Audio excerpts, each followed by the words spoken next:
السلام عليكم ورحمة الله وبركاته. بسم الله الرحمن الرحيم. الحمد لله رب العالمين، والصلاة والسلام على رسول الله الأمين وعلى آله الطاهرين وأصحابه الطيبين. Amma ba'd. Bro and sis, mari kita simak ngaji online kitab Riyadhus Shalihin atau ngajol KRS bersama Kiai Haji Ahmad Sahal Hasan LC menggunakan penjelasan dari kitab Nuzhatul Muttaqin dan Dalilul Falihin. Selamat mengikuti dengan seksama. As-sadisu, hadis yang ke-6 pada bab ini, an Abi Musa radhiyallahu anhu.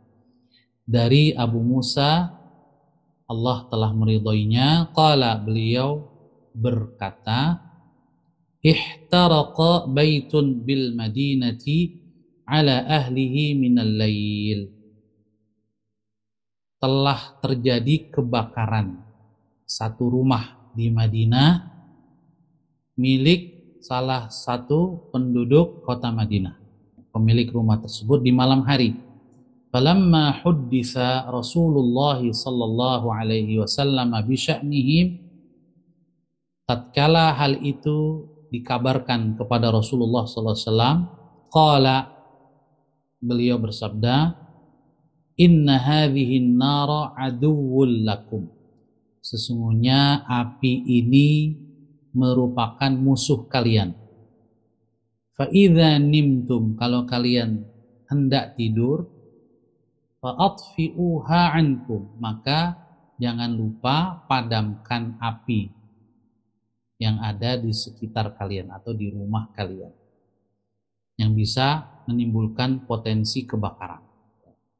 Hadis ini muttafaqun alaih, disepakati, diriwayatkan oleh Al-Imam Al-Bukhari dan Al-Imam Muslim dari sahabat Abu Musa Al-Asy'ari. Kita langsung ke fawaidul hadis. Faidah hadis ini, luzumu itfa'in nar qabla naum. Hadis ini menunjukkan kita harus mematikan api sebelum tidur, ya, baik api yang dinyalakan melalui masak, ya, kompor, atau api dalam konteks listrik yang bisa menimbulkan bahaya.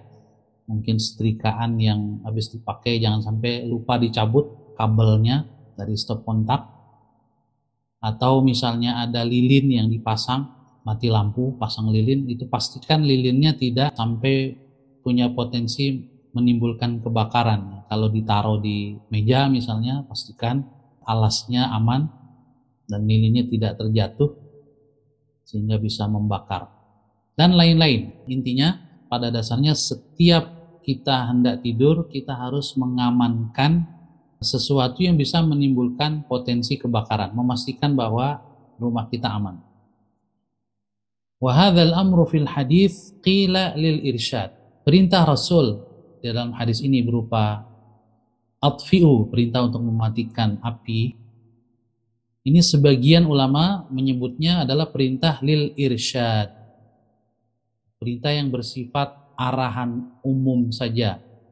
Apa yang dimaksud dengan irsyad atau arahan umum? Yaitu ai li maslahatin dunyawiyah, arahan yang bersifat kemaslahatan duniawi saja, nggak wajib atau sunnah dalam pengertian ibadah. Itu menurut sebagian ulama. Wa qila lil istihbab. Pendapat yang lain mengatakan ini anjuran yang sifatnya sunnah, yang kalau kita kerjakan mendapatkan pahala, karena ini adalah arahan dari Rasulullah sallallahu alaihi wasallam. Bagaimanapun mendapatkan pahala di sisi Allah, sehingga istihbab, disukai. Tentu saja kalau memang besar potensinya menimbulkan kebakaran menjadi wajib. Kalau tidak, ya berdosa kalau lalai.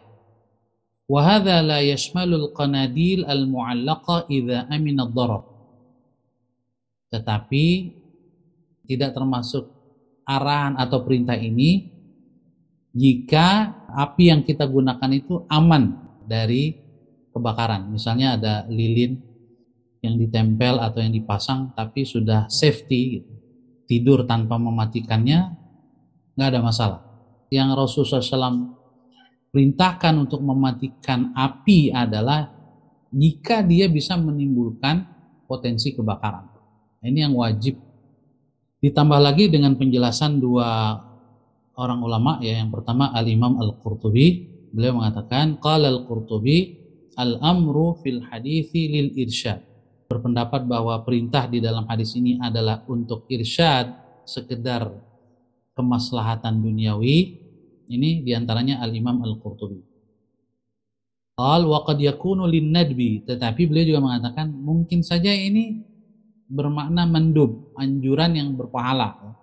Wa jazamal musannifu bi annahu lil irsyadi li kaunihi li maslahatin dunyawiyah.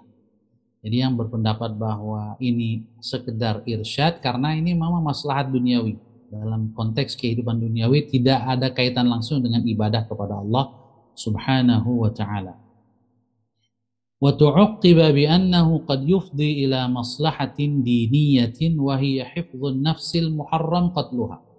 Namun kalau memang dia berpotensi membahayakan jiwa karena kebakaran, maka dia menjadi maslahat agama, karena agama kita mengharuskan kita untuk menjaga keselamatan diri, menjaga nyawa, dan haram membahayakan diri kita.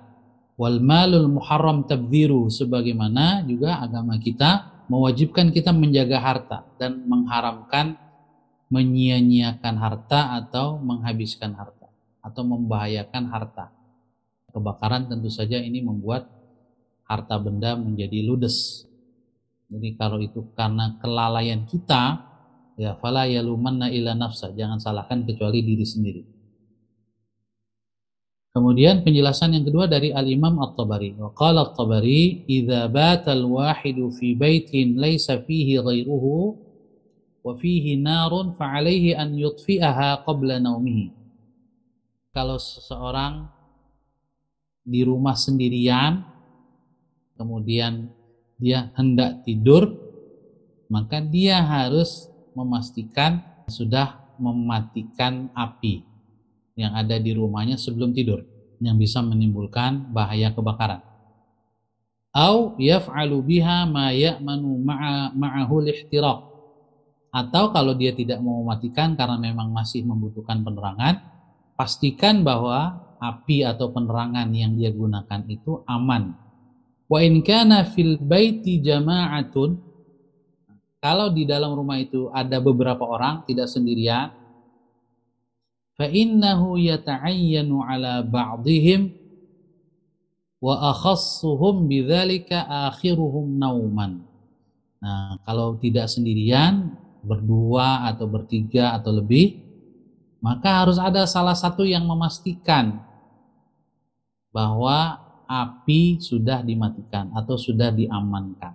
Dan yang lebih khusus lagi, yang bertanggung jawab adalah yang tidurnya belakangan, tidurnya terakhir, atau yang ditugaskan menjaga. Kalau misalnya ada piket atau jadwal jaga gitu, maka yang jaga itu yang bertanggung jawab.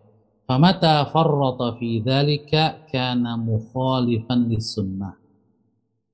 Nah, kalau sendiri tidak mengamankan atau kalau rame-rame tidak ada yang mengamankan, maka yang lalai itu telah menyelisihi atau tidak mengikuti sunnah Rasulullah Sallallahu Alaihi Wasallam. Jadi Al-Imam An-Nawawi memasukkan hadis ini ke dalam bab perintah untuk menjaga sunnah Rasul Sallallahu Alaihi Wasallam, untuk menunjukkan bahwa sunnah Rasulullah SAW itu tidak selalu hanya berbicara tentang hal-hal yang sifatnya ibadah ritual, tapi juga terkait dengan kemaslahatan dunia, termasuk keselamatan atau keamanan di dalam rumah, menghindarkan diri kita, keluarga kita, dan harta kita dari bencana kebakaran karena kelalaian kita.